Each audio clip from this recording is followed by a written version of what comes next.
आजच्या ह्या विज्ञान व्याख्यानाचं एकंदरीत पार्श्वभूमी आणि ही जी काही व्याख्यानाला आता हा चालू आहे गेल्या 12 वर्षापासून आज 124वा पुष्प आहे.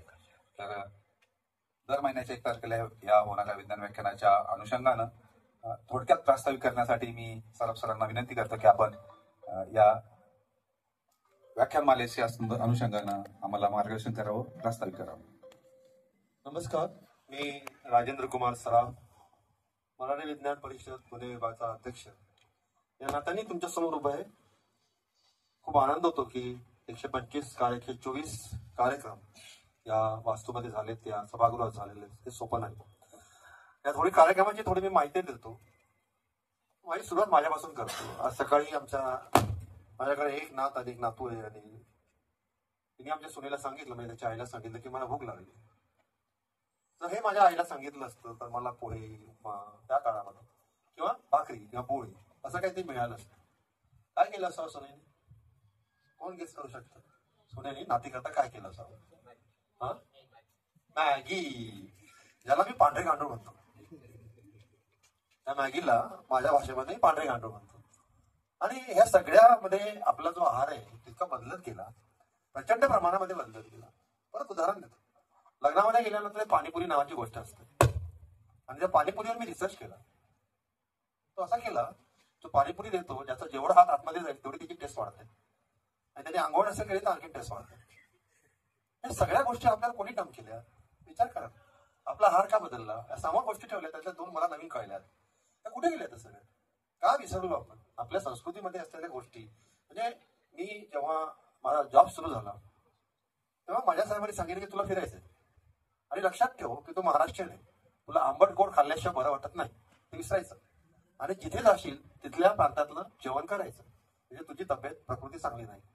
आपण असं करतो का? म्हणजे मग मला वाटतं का तिथला हा का कसा वेगळा वेगळा का आहे, यावर चिंतन करायला हवं. आणि मग हे सगळं बदललं आणि मग काय झालं? वोकार्ड. आता मी नाव घेत नाही, त्या हॉस्पिटलचं तुम्ही सगळे नाव ऐकलंच आहे गेले काही दिवस. असे मोठे मोठे हॉस्पिटल आले, डॉक्टरची फीज वाढली, आपला एक मेडिकलचा खर्च, मेडिकल इन्शुरन्स आले. मग काय काय आलं आपल्या मागे? हे सगळं का होत आहे? त्याचं बेसिक काय, आपण कुठे विसरलो, यावर आपण चिंतन करायला पाहिजे. आणि त्या चिंतनाची सुरुवात आपण आज करतोय. त्यांचा परिचय तुम्हाला करून देण्यातच येईल, त्यामुळे मी आनंद कुलकर्णी जास्त बोलत नाही. मग अशी एक व्यक्ती पुढे येते आणि मग लोकांना सांगते की काहीतरी बदल करायला हवा.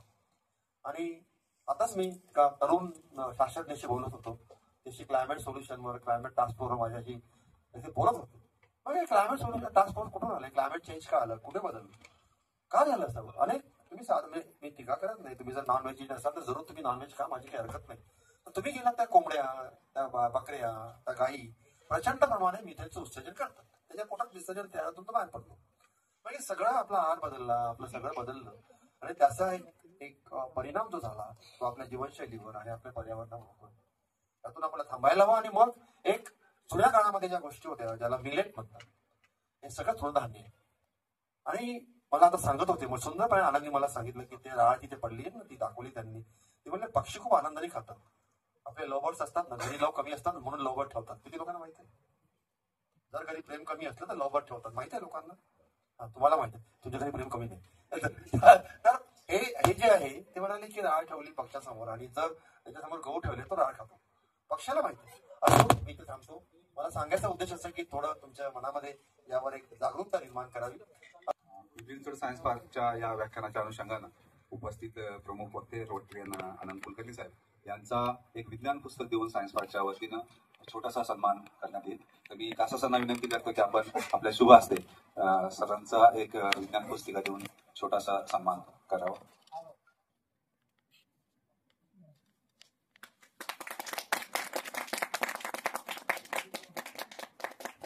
आपल्याला जे वक्ते लाभलेले आहेत यांचा मी थोडक्यात या ठिकाणी ओळख आणि परिचय या ठिकाणी करून देतो.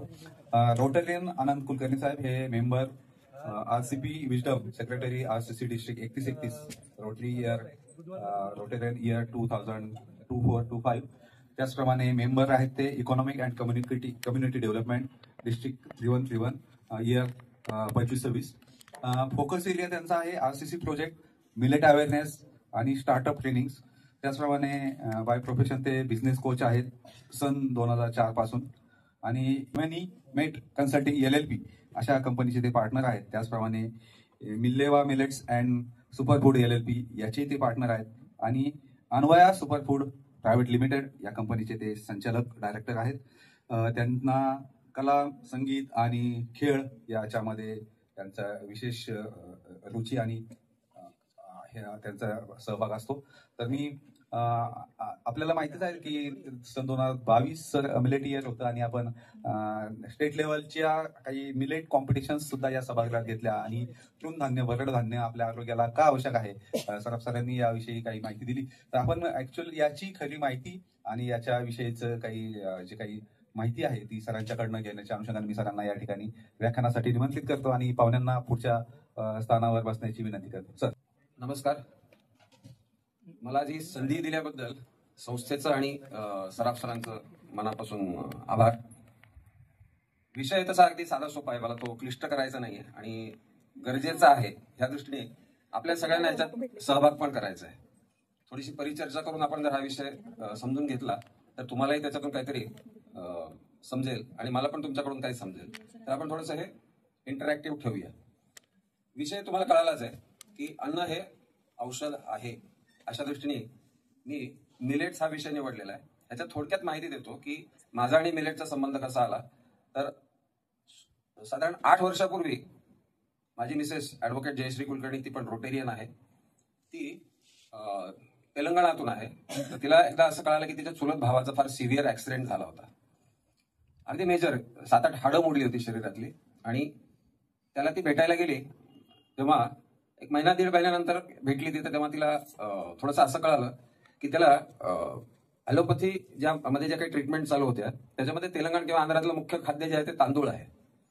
पण तिच्या त्या चुलत भावाला कोणीतरी असं सजेस्ट केलं होतं की तांदळाच्या ऐवजी तू मिलेट्सचा वापर कर. कारण डॉक्टरांनी सांगितलं होतं तुझा रिकव्हरी टाइम जो आहे एवढं फ्रॅक्चर झाल्यावर हा वर्षभराचा असू शकतो. पण मिलेट्स खाल्ल्यानंतर तो 1.5 महिन्यात पूर्णपणे रिकव्हर झाला होता. त्याच्यामध्ये मिलेट्समध्ये काही मिलेट्स असे आहेत की जे डिसीज रिव्हर्सल किंवा इंजुरी रिकव्हरी हे साध्या आणि सोप्या पद्धतीने लवकरात लवकर करण्याचं ताकद ह्याच्यामध्ये आहे.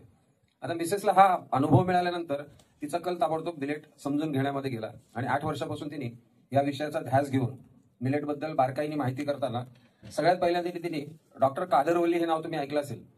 डॉक्टर कादरवल्ली हे मिलेट मॅन ऑफ इंडिया म्हणून डिक्लेअर झालेले आहेत आणि 2024 साली त्यांना पद्मश्री मिळाली आणि 2023 हे मिलेट इयर जे होतं हे केवळ त्यांच्या प्रयत्नातून शक्य झालं आणि ते मिलेट इयर हे फक्त भारताचं न राहता जागतिक मिलेट इयर म्हणून डिक्लेअर करण्यात आपल्याला यश मिळालं. तर डॉक्टर कादरवल्ली काय प्रकार आहे तर हे बेसिकली US मध्ये PhD करताना वेगळ्या विषयात PhD करत होते. पण त्यांच्यासमोर एक केस आली की एक 8 ते 10 वर्षाच्या मुलीला पिरियड झाले होते. तर त्यांना जरा कळालं की बाबा ह्याच्यात असं का झालं असावं. ह्याचा त्यांनी अभ्यास सुरू केला तर त्याचा रूट त्यांना आपल्या जुन्या पद्धतीचं जे खाणं होतं तिथपर्यंत ते पोहोचले आणि त्यांना तेव्हा कळालं की आपले आजोबा पणजोबा हे जे काही होते किंवा वडिलांपर्यंत जी लोक होती, आमच्या पिढीचं सांगतोय, की ह्यांच्या काळामध्ये एक फॅमिली डॉक्टर असायचा ज्याला आपण कर्टसी व्हिजिट जास्त करायचो, ट्रीटमेंट व्हिजिट कमी करायचो. सहज गप्पा मारायला भेटायला म्हणून जाणे असा प्रकार होता, बरोबर आहे.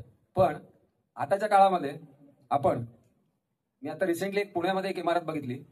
त्या इमारतीचं खासियत तुम्हाला लक्षात घेणं आवश्यक आहे की त्या इमारतीमध्ये पहिल्या फ्लोअरवर जिम आहे, ग्राउंड फ्लोअरला 2 दवाखाने आहेत, फर्स्ट फ्लोअरला एक ऑर्थोपेडिक हॉस्पिटल आहे आणि ग्राउंड फ्लोअरला परमिट रूम आहे. हे सगळं एकाच बिल्डिंग मध्ये आहे आणि हे ऑब्व्हियसली त्याला कनेक्टेड 3 मेडिकल स्टोअर आहेत तिथे, बरोबर आहे. हे अगदी भरवस्तीत मध्यवस्तीत आहे. हे काय दर्शवतं, कोणी सांगू शकेल हे काय दर्शवतंय?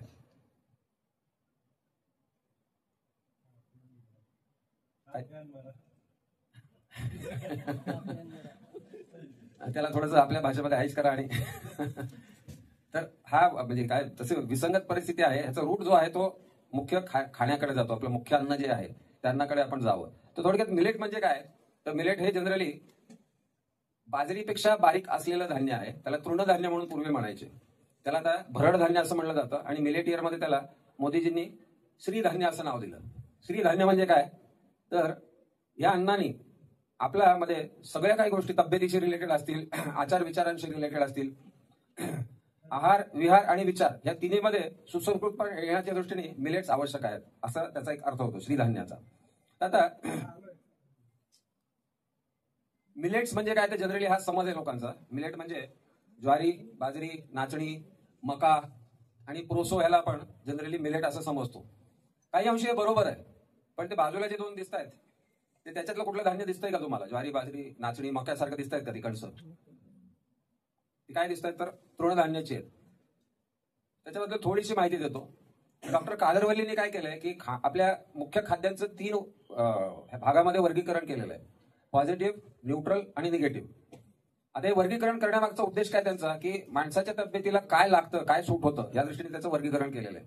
आणि याचा मुख्य रूट असा आहे की भारतामध्ये हरित क्रांती जेव्हा झाली 60-70 वर्षापूर्वी, तेव्हा एक गरज होती की आपल्याकडे पाणी मुबलक होतं पण धान्य पिकत नव्हतं. लोकसंख्या वाढत चालली होती. तेव्हा हरित क्रांतीच्या नावाखाली आपल्याकडे जी काही बियाणं आली, जी काही सीड्स आली, ती कुठून आली? परदेशातून आली. त्या परदेशातलं बियाणं जे होतं आपलं, आपण जे वापरायला सुरुवात केली, त्याच्यामध्ये तिथल्या वातावरणाला सूट होणारं सगळं ते अन्न होतं. ते आपल्या इथल्या वातावरणाला सूट कसं होणार, म्हणून त्याच्यावर इथे प्रक्रिया झाली, संशोधन झालं आणि ते बियाणांचं वेगळ्या वेगळ्या पद्धतीमध्ये रूपांतर झालं आणि अनेक जाती निर्माण झाल्या. त्या जातीमध्ये एक गोष्ट मात्र कायम राहिली. कोणी सांगू शकेल ते काय कायम राहिली असेल परदेशातून आलेल्या बियाणामध्ये, जे आपल्याला आता त्रासदायक ठरतंय?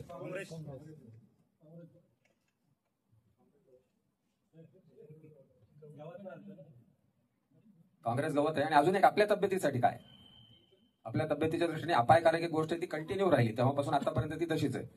त्याचे परिणाम पिढीगत येत येत आपल्या पिढीपर्यंत आले आणि आपल्या पुढच्या पिढीला अजून भयानक आहेत त्याचे परिणाम.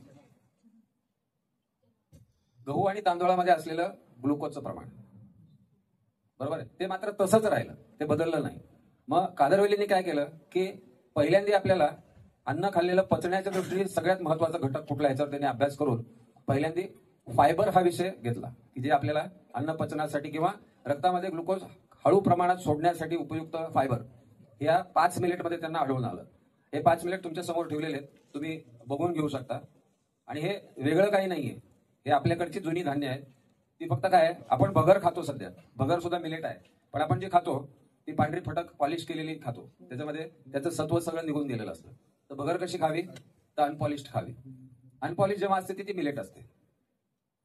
आपले 2 पिढी आधी किंवा 1 पिढी आधी जर बघितलं तर उपास तपास करणाऱ्यांचं प्रमाण जास्त होतं, बरोबर आहे. आता उपास केले की ऍसिडिटी होते, तेव्हा उपास तपास करणाऱ्यांना ऍसिडिटी होत नव्हते. त्याचं कारण काय होतं, ते ही भगर खात होते. मिलेट नावाचा प्रकार आहे, ती भगर ते खात होते आणि त्या भगरीमुळे त्यांना पचायला सोपं जात होतं आणि हलकं वाटत होतं. तर तुम्हाला लक्षात आलं का फायबर चं प्रमाण?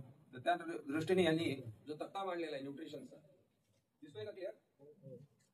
त्याच्यात हा जो फायबरचा एरिया आहे तो जर बघितला तुम्ही तर गव्हात आणि तांदळात किती आहे, आणि हे गहू आणि तांदूळ आहे 1.2 आणि 0.02 एवढंच फायबर त्या गव्हात आणि तांदळात आहे. तेच वरती आलं तर ज्वारी, बाजरी, मका, नाचणी याच्यामध्ये जर बघितलं 1.2, 3.6, 2.2, 1.3 आणि 2.7 एवढं प्रमाण आहे. तेच जर मिलेटमध्ये बघितलं तर किती आहे, 8 पासून सुरू होतं आणि 12.5 पर्यंत आहे, बरोबर आहे.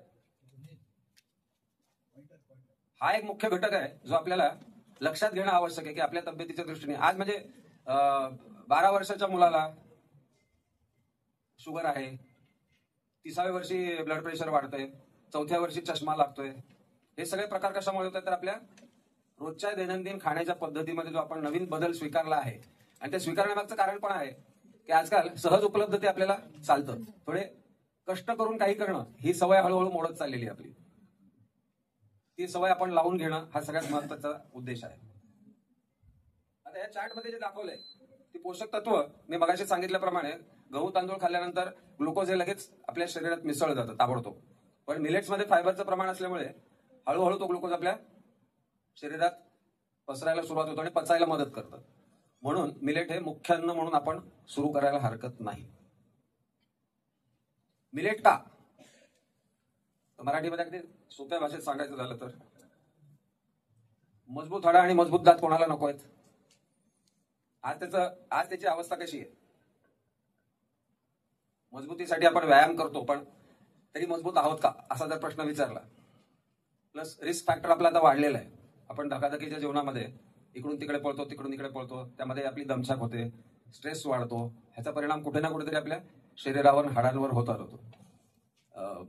मेडिकल कॉलेजमध्ये गेलं तर डेंटल हा विभाग जर बघितला तर तिथं सीट्स किती आहेत आता? किती असतील तरी एका कॉलेजमध्ये? 150-200 आहेत. एक 50 वर्षापूर्वी किती असतील हो? करेक्ट. आता हे सगळं काय आहे? हा, आता प्रेफरन्स आहे डेंटल प्रॅक्टिसला, बरोबर आहे. तसंच आता तुमचं अस्थिरोग तज्ञ किती झालेले आहेत, पूर्वी किती होते, पूर्वी शरीर हाडांच्या व्याधी किती असायच्या, आता किती आहेत, याचा थोडासा अभ्यास करणं गरजेचं आहे. त्याच्यातून एनर्जी नावाचा प्रकार आहे तो आवश्यक प्रमाणात मिळतो. दिवसभर आपल्याला ह्या स्ट्रेसमध्ये, ह्या कामाच्या गडबडीमध्ये, धकाधकीमध्ये, पळापळीमध्ये आपली ऊर्जा टिकून ठेवणं एक गरजेचं असतं. तर ऊर्जा टिकून ठेवण्यासाठी मिलेट तुम्हाला खूप चांगली मदत करतं. त्यानंतर वजन हा तर सगळ्यात मोठा भेडसावणारा प्रश्न आहे आता सध्या, की वजन का वाढतं आणि वजन कमी कसं करायचं. याच्यासाठी अनेक तज्ज्ञ आपल्याला भेटतात. ते तज्ज्ञ बऱ्याच गोष्टी सांगतात, त्या आपण इम्प्लिमेंट करतो आणि ते करण्याचं आपल्याकडे खिशाची आपल्या कपॅसिटी आहे म्हणून आपण ते करतो. पण मुख्य जो प्रश्न आहे तो मात्र आपण बाजूला सारतो, की आपल्याला अन्न जर चांगलं खाल्लं तर आपलं वजन संतुलित राहू शकतं. त्यानंतर डायजेशन किंवा चयापचन आणि स्नायू बळकटी ही त्याच्यातून मिळते. आणि सगळ्यात महत्वाचं म्हणजे रक्तातलं साखरेचं प्रमाण नियंत्रित ठेवण्यासाठी ती मदत होते. आणि हे सगळं करताना एक सोशल कारण पण आहे ह्याच्या मागे, की मगाशी सांगितल्याप्रमाणे की आपल्याकडे हरित क्रांती झाली तेव्हा पाणी भरपूर होतं, आपल्याकडे बियाणे नव्हते. आता आपल्याकडे उलटी परिस्थिती झालेली आहे की आपल्याकडे पाण्याचा प्रश्न फार मोठा सगळीकडे व्हायला लागलेला आहे. पिण्याचं पाणी, वापरण्याचं पाणी, सांडपाणी, हे सगळे पाण्याचे प्रकार जे आहेत ते प्रचंड मोठ्या उग्र स्वरूपामध्ये आपल्या समोर येत आहेत. मग हे सगळं करताना इथे कंपॅरिझन काय दिलेलं आहे, की गहू तांदूळ 1 किलो जर पिकवायचा झाला तर 4000 ते 8000 लिटर पाणी लागतं. तेच मिलेट्स पिकवायला 300 ते 400 लिटर पाणी लागतं. आणि मिलेट साठी शेतीमध्ये जेवढे कष्ट आपल्याला करावे लागतात गहू तांदूळ ज्वारीसाठी तेवढे करावे लागत नाही. ते खडकाळ डोंगरात भागात सुद्धा मिलेट उगवतात आणि एका पावसावर हे पीक पूर्णपणे समोर येतं. पूर्ण पीक आपल्याकडे मिळू शकतं, बरोबर आहे. आणि मिलेटचं पीक वर्षातून 2दा किंवा 3दा घेता येतं. इतर पिकांमध्ये तशी सोय नाहीये. शेतकरी मिलेट पिकवल्यानंतर आज मार्केट नाही म्हणून मिलेटकडे वळत नाही. जसं कोकणातलं उदाहरण घेतलं, कोकणातलं मुख्य पीक जे होतं ते नाचणी होतं पूर्वी. त्या नाचणीला गिऱ्हाईक नाही म्हणून कोकणातलं सगळं पब्लिक हे कुठं आलं, पुण्या मुंबईत आलं, नोकरी करायला लागलं. त्या नाचणीचं पूर्णपणे तिथून नष्ट झालेलं आहे पीक, बरोबर आहे. तसंच मिलेटच्या बाबतीमध्ये भारताचा हिस्सा जगामध्ये जर बघितला मिलेटमध्ये आजचा, तर 20% प्रोड्यूस हा इंडियामध्ये होतो मिलेटचा, 20%. आणि अपेक्षा आहे की तो पुढच्या 3 वर्षामध्ये 30%वर पोहोचला पाहिजे. कारण आता वेस्टर्न कंट्रीजमध्ये ह्याचं महत्व लोकांना पटलेलं आहे आणि ते आता मिलेट इंडियातून इम्पोर्ट करायला लागले, बरोबर आहे. दरवेळेस असंच होतं की आपण काही चांगलं केलं की बाहेर आधी कळतं आणि ते आपला फायदा घेतात. त्याऐवजी आपणच थोडंसं हुशार झालं आणि आपण आपला फायदा घेतला तर चांगलं होईल. आणि याच्यात सगळ्यात महत्वाचं काय, अजून एक सोशल रिझन असं आहे, याच्यामध्ये शेतकरी आणि ग्राहक हे 2 महत्वाचे घटक आहेत. तर शेतकऱ्यांना आपण जर हे समजून सांगू शकलो की तुम्ही मिलेटचं उत्पादन घ्या, आम्ही विकत घ्यायला तयार आहोत, तर शेतकरी सुद्धा चांगला उभा राहू शकतो, बरोबर आहे. आज आम्ही सोर्स करतो ते कुठून करतो? Tribal areas of Maharashtra, Andhra, coastal area of Andhra, Karnataka, Telangana, Tamil Nadu वगैरे वगैरे, बरोबर आहे. त्याच्यामध्ये रेट निगोशिएट करा, काही करा, पण ट्रान्सपोर्टेशन हा परत तो तुमच्या इन्व्हायरमेंटला घातकच आहे. त्याऐवजी आपल्या जवळपास जर मिळालं तर ते सगळेच प्रॉब्लेम्स कमी होऊ शकतात आणि शेतकऱ्यांना एक उभारी मिळू शकते. आणि याला जसं इतर पिकं घेताना कीटकनाशक वापरावे लागतात वगैरे, याला काहीच लागत नाही. ह्याला फक्त पक्ष्यांपासून वाचवावं लागतं. का तर मी तो ऍक्च्युली व्हिडिओ आणला नाही, पण मी असे खूप व्हिडिओ काढलेत की आम्ही आमच्या गॅलरीमध्ये जेव्हा मिलेट्स वाळत घालतो तेव्हा गहू तांदूळ बाजूला ठेवले, अर्धी खपली गहू ठेवले, बासमती तांदूळ ठेवले, तरी पक्ष्यांचा पहिला ओढा असतो तो मिलेट खाण्यामध्ये असतो. ते गहू तांदळाकडे बघत सुद्धा नाही. म्हणून मिलेटच्या पिकाला फक्त पक्ष्यांपासूनच वाचवावं लागतं. बाकी कीटकनाशक लागत नाहीत, काही लागत नाही. ते पीक आपोआप येतं, त्याच्याकडे लक्ष द्यावं लागत नाही. इतकं सोपं आहे ते. तर सस्टेनेबिलिटीच्या दृष्टीने, एन्व्हायरमेंटच्या दृष्टीने आणि आरोग्याच्या दृष्टीने मिलेट हे खरंच खूप फायदेशीर आहेत, असा आमचा अनुभव आहे. गेल्या 3 वर्षापासून आमच्या डाएटमध्ये 1 किंवा 2 मील आमचे हे मिलेटचेच असतात. सकाळचा ब्रेकफास्ट आम्ही मिलेटचाच करतो, दुपारचं जेवण किंवा रात्रीचं जेवण हे मिलेटचंच करतो. आणि जवळपास हेच डॉक्टर कादरवल्ली आणि हे 5 मिलेटचे प्रकार त्यांनी जे दिलेले आहेत त्याचे डिटेलिंग पण केलेले आहे. ते मिलेट इथे ठेवलेले आहेत समोर. आता मिलेट पासून तयार होणारे पदार्थ काय, तर हे घरी तयार केलेले पदार्थ आहेत. आणि घरगुती जे काही जेवण असतं त्याप्रमाणे पदार्थ करण्याचा प्रयत्न केला. त्यात अगदी इडली सुद्धा होते. ग्लासामध्ये जे दिसते त्याला आपण आंबली म्हणतो. सकाळी सकाळी जर पिली तुम्ही चहा वगैरे पिण्याच्या ऐवजी, तर तुमची एनर्जी दिवसभर टिकून राहते आणि तुम्हाला उत्साह पण खूप वाढतो, तुमचा उत्साह. असा अनुभव आमचा आहे. आणि तिसऱ्या ह्याच्यामध्ये दिसतंय ते मिलेटची खिचडी केलेली आहे. जी तांदळाची खिचडी करतो त्याऐवजी भाज्या बिज्या घालून खिचडी तयार केलेली आहे. मिलेट पासून खीर पण तयार होते, मिलेट पासून डोसा पण तयार होतो, आणि गंमत म्हणजे मिलेट पासून पोळी किंवा भाकरी पण तयार होते, शिरा पण तयार होतो. मिलेट पासून आपण टमाटो आमलेट सारखा प्रकार सुद्धा करू शकतो.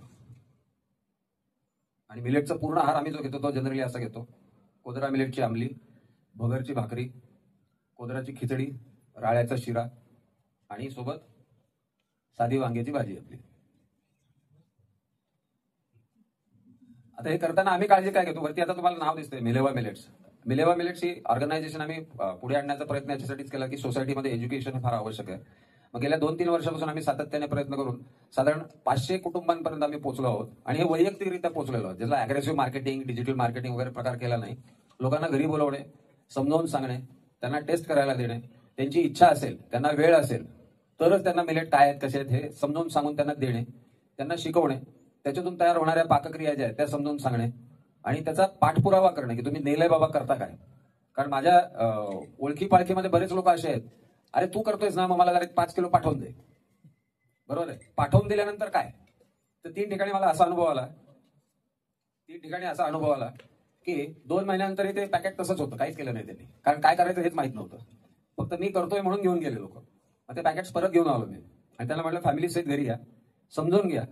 समजल्यानंतर वेळ असेल, आवड असेल आणि तब्येतीची काळजी असेल तर करा. आता याच्यामध्ये एक आमच्याच रोटरी क्लबमध्ये राजेंद्र देशपांडे म्हणून आहेत, त्यांना त्यांच्या रक्तामध्ये आयर्नचं लोहाचं प्रमाण जास्त होतं. त्यामुळे त्यांना ब्लड प्रेशर आणि शुगरचा त्रास सुरू झाला होता वयाच्या 60 नंतर. आणि ॲलोपॅथीच्या रोज 4 गोळ्या त्यांच्या चालू होत्या. त्यांना जेव्हा कळालं की हे मिलेट्समध्ये काहीतरी आहे, तर त्यांनी आमच्याकडे येऊन समजून घेऊन सतत त्यांनी 2 वर्ष ते रेग्युलर जेवण मिलेटचंच करतात आणि वर्षभरामध्ये त्यांच्या सगळ्या गोळ्या बंद झाल्या. त्या ॲलोपॅथी ट्रीटमेंट देणाऱ्या डॉक्टरने विचारलं, तू काय केलंस बाबा, तर त्यांनी सांगितलं की मिलेट खायला सुरुवात केली. त्यामुळे शक्यच नाही असं काय, तू वेगळीकडून कुठेतरी काहीतरी औषध घेतोयस. पण ते रोटरीच्या मीटिंगला आले किंवा कुठेही बाहेर आले तर येताना भाकरी किंवा खिचडी किंवा भात हे घरून घेऊन येतात आणि तिथल्या भाज्यांबरोबर जेवण करतात. एवढं मात्र कटाक्षाने पाळावं लागतं की आपल्याला एकदा ठरवलं तर ते फक्त आपणच पूर्ण करू शकतो, एवढा विश्वास ठेवून त्याला आपण चिटकून राहायला पाहिजे. तर आम्ही याच्यामध्ये काय काय प्रोडक्ट्स तयार करतो, तर रॉ अनपॉलिश्ड मिलेट्स आम्ही देतो. त्यानंतर प्रोसेस करतो. आता प्रोसेस म्हणजे काय, तर मिलेटला फायबर फुलण्यासाठी किमान 7 ते 8 तास भिजवणं आवश्यक असतं. भिजवल्यानंतर ते उन्हात वाळवणं आवश्यक असतं. उन्हात वाळवल्यानंतर थोडंसं ते पूर्ण पाणी काढून घेण्यासाठी रोस्ट केलं जातं किंवा थोडंसं भाजलं जातं. ते भाजल्यानंतर एकतर त्याचं डायरेक्ट खिचडी वगैरे तयार करता येते, शिरा तयार करता येतो, भात तयार करता येतो किंवा मग त्याचा रवा किंवा पीठ करून बाकीचे पदार्थ तयार करायला सोपं होतं. मग आम्ही आता काही इन्स्टंट मिक्सेस सुद्धा सुरू केलेले, जसं खिचडीचा मिक्स आहे की त्याच्यात मसाल्यासकट आम्ही तुम्हाला खिचडीचा मिक्स देतो. तुम्ही एकदा ट्राय करा, आवडलं तुम्हाला कंटिन्यू करा. मग आम्ही तुम्हाला सोर्स देतो की मिलेट ह्यांच्याकडून मागवून तुम्ही चालू करून द्या. आमचा हेतू फक्त एज्युकेशन आहे, सेलिंग हा हेतू त्याच्यात ठेवलेला नाही. आणि आम्ही दुसरं काय करतो की जे काही आपल्या घरी तेल, डाळी, भाज्या वगैरे लागतात ते सुभाष पाळेकर नॅचरल फार्मिंगचा जो ग्रुप आहे तो आमच्या कोथरूडमध्ये दर रविवारी त्यांचा बाजार असतो. गेल्या 7-8 वर्षापासून आम्ही फक्त त्यांच्याकडूनच सगळं घेतो. आणि हे शेतकरी सगळे नैसर्गिकरित्या त्यांच्या शेतीत उत्पादनं घेतात. त्या उत्पादनाचा फायदा नॅचरली हेल्थला होतो आणि मिलेट सोबत त्याचा डबल फायदा होतो, म्हणून आम्ही तेवढं इन्सिस्ट करतो. तर सीझन प्रमाणे कुठलं खावं, काय खावं ह्याच्यावर पण आपण काही वर्कआउट करू शकतो. की उन्हाळा जर असेल तर कोदरा आणि वरई खावं, राळं आणि भगर हिवाळ्यात खावं आणि हिरवी भगर किंवा हरिकंगणी किंवा ब्राऊन टॉप जे आहे ते कुठल्याही सीझनमध्ये चालू शकतं. आणि हे जे बाजूला दिसतंय ते details about my company Mileva millets and super foods. आणि मिलेटचे प्रकार इथे ठेवलेले आहेत, तुम्ही बघून घ्या आणि काही प्रश्न असतील तर विचारा.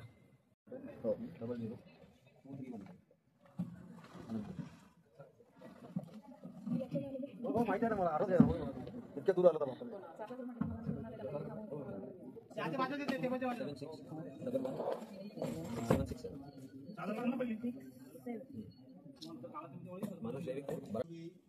खाल्ल्यामुळे लोकांना त्रास झाला, ते काय कारण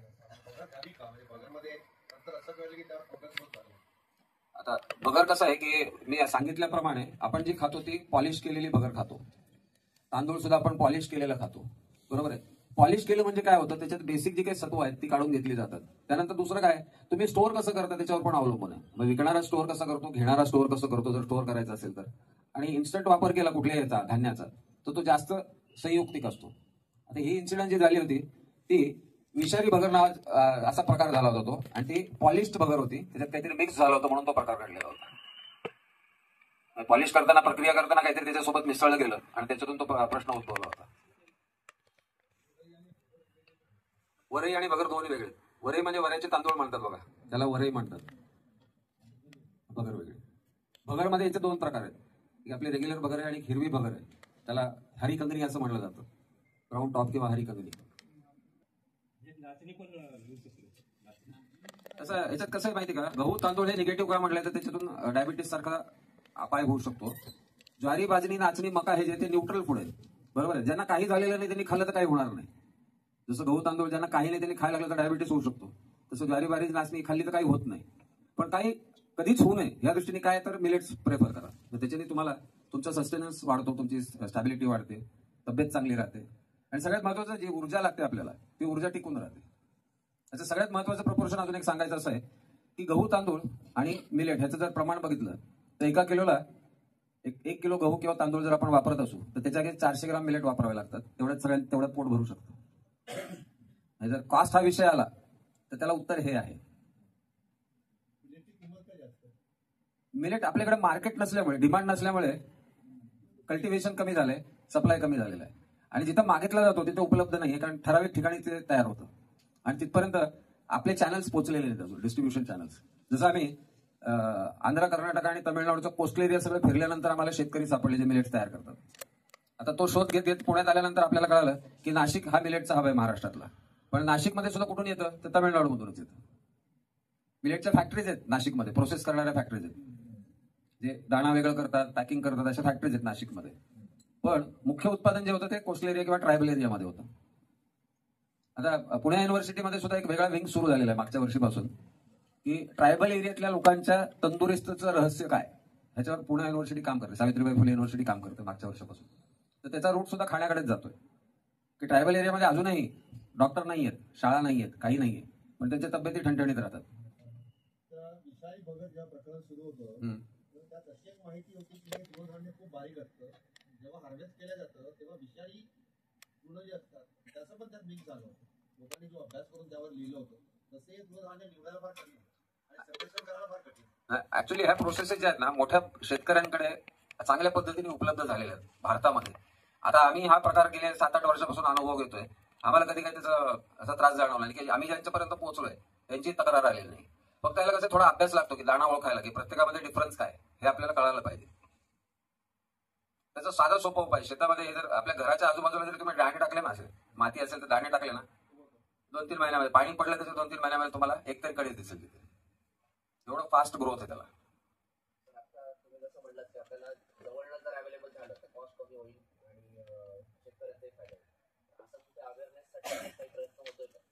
आता लकीली रोटरीमध्ये असल्यामुळे आणि सराफ सरांसारखे सिनियर आम्हाला मेंटर असल्यामुळे पुढच्या वर्षी हा विषय आपण चांगल्या पद्धतीने मांडायचा प्रयत्न करतोय, की इकॉनॉमिक आणि कम्युनिटी डेव्हलपमेंट हा जो अव्हेन्यू आहे रोटरीचा, ज्याला मी एक मेंबर आहे पुढच्या वर्षी, माझ्याकडे मिलेट, रोटरी कम्युनिटी कॉर्प आणि स्टार्टअप ट्रेनिंग असे 3 विषय दिलेले आहेत, जे पूर्ण पुणे डिस्ट्रिक्ट 3131 ज्याच्यामध्ये 145 क्लब येतात आणि पुणे, पनवेल आणि रायगड असा पूर्ण जिओग्राफिकल एरिया कव्हर होतो.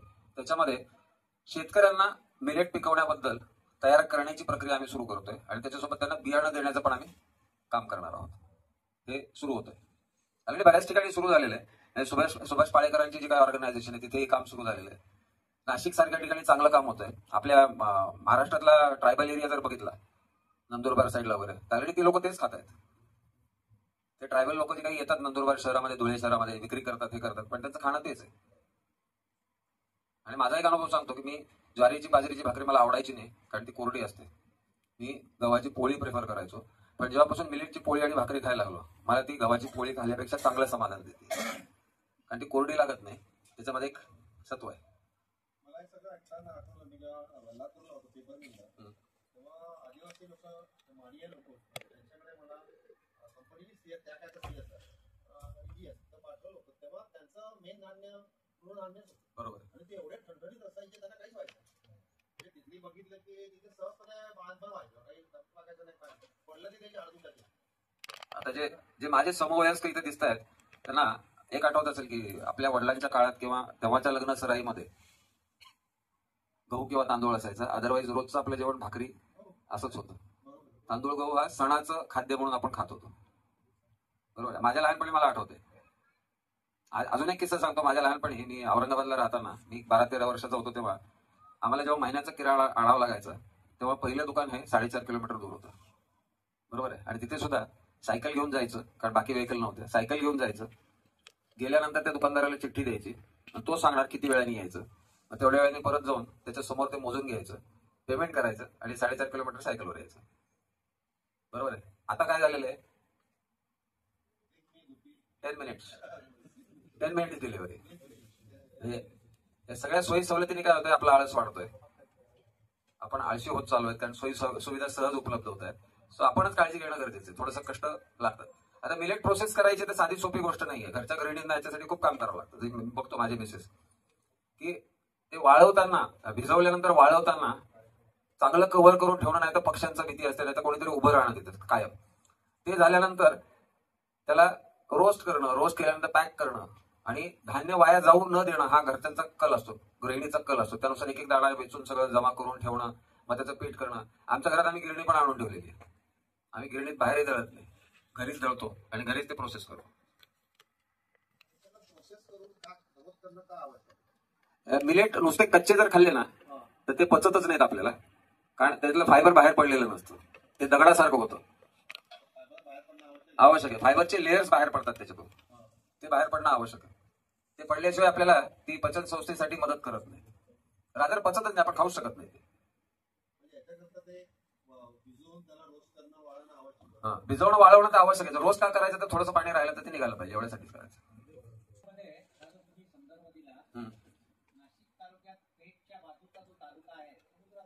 बरोबर.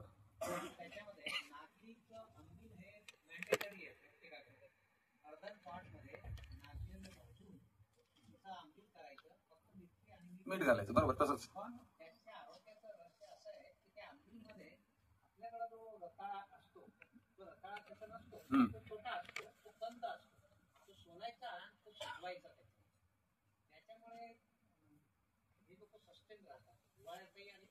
करेक्ट.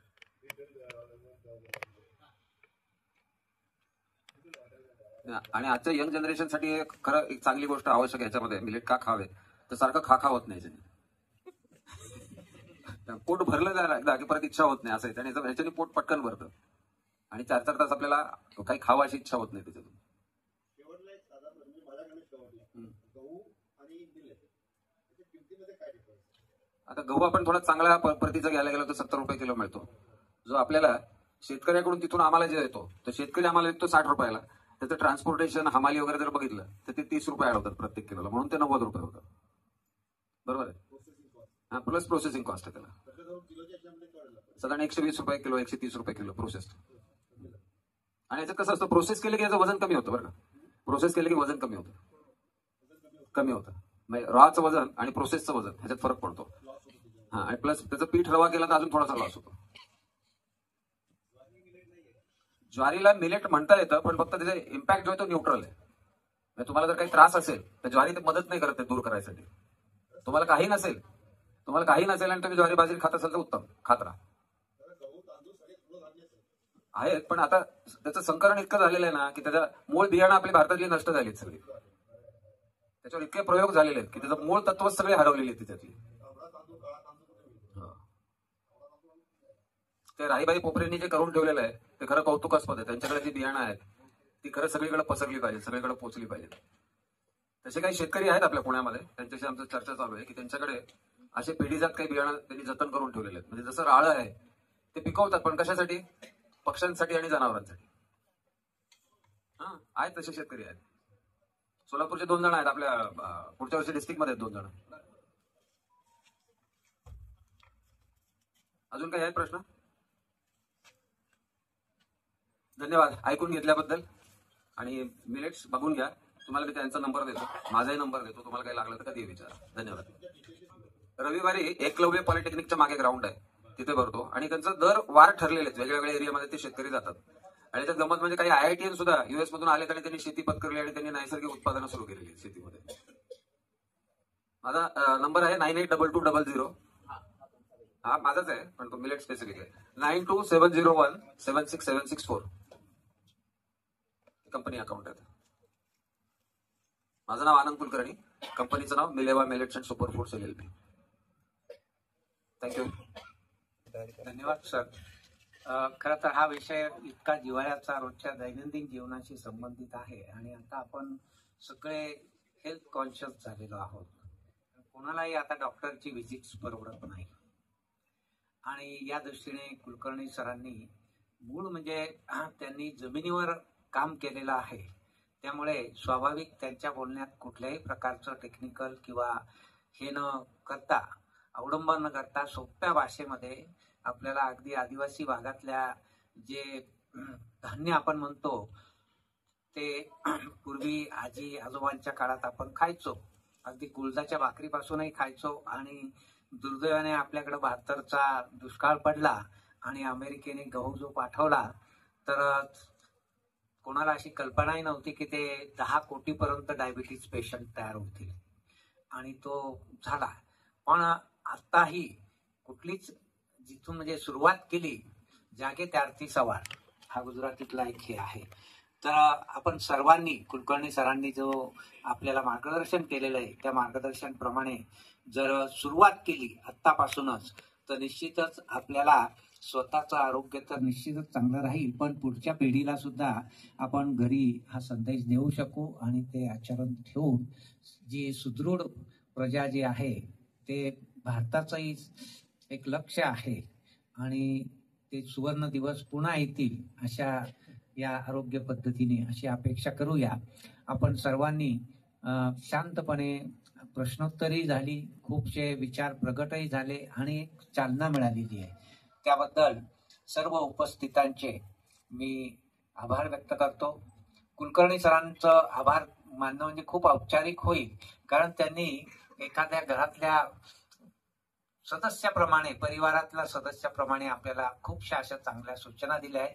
मी तर असं म्हणेन सराफ सरांना की मिलिट्सवर आपण सायन्स पार्क मध्येच सर्वसामान्य प्रेक्षकांना रिसेप्शन मध्येच अशा काही प्रदर्शनीय वस्तू प्रत्यक्ष सॅम्पल्ससह ठेवू शकू की आता मे आणि जून हा व्हिजिटरचा सीझन आहे आणि त्या सीझन मध्ये लोकांना भले ती आजच्या दृष्टीने मिलेट्स ही फॅशन असेल जेवणाची, पण ह्या जर डिशेस याचेच पदार्थ मी आणतो आणि ते त्यांनी मला वाटतं इडली पासून सुरुवात केली, वेगवेगळ्या प्रकारचे पापड्स आणले होते मिलेट्सचेच आणि आपण त्याचा जर उपयोग केला आणि प्रचार प्रसार केला, कारण याच्यात व्यापारीकरण नाहीये, स्वतः कुलकर्णी सरांनी त्याच्यात हा दृष्टिकोन ठेवला नाहीये, तरी सर्वांनी या कार्याला हातभार लावावं, सहयोग द्यावा. तर खऱ्या दृष्टीने म्हणजे आजच्या व्याख्यानाचा आपण उपयोग घेतलेला आहे असं आपणच स्वतः आता सिद्ध करून द्यायचं आहे. धन्यवाद. पुन्हा एक वार सर्वांचं मी आभार मानतो. यानंतर संगीत संध्येचा कार्यक्रम आपला सुरू होणार आहे. धन्यवाद.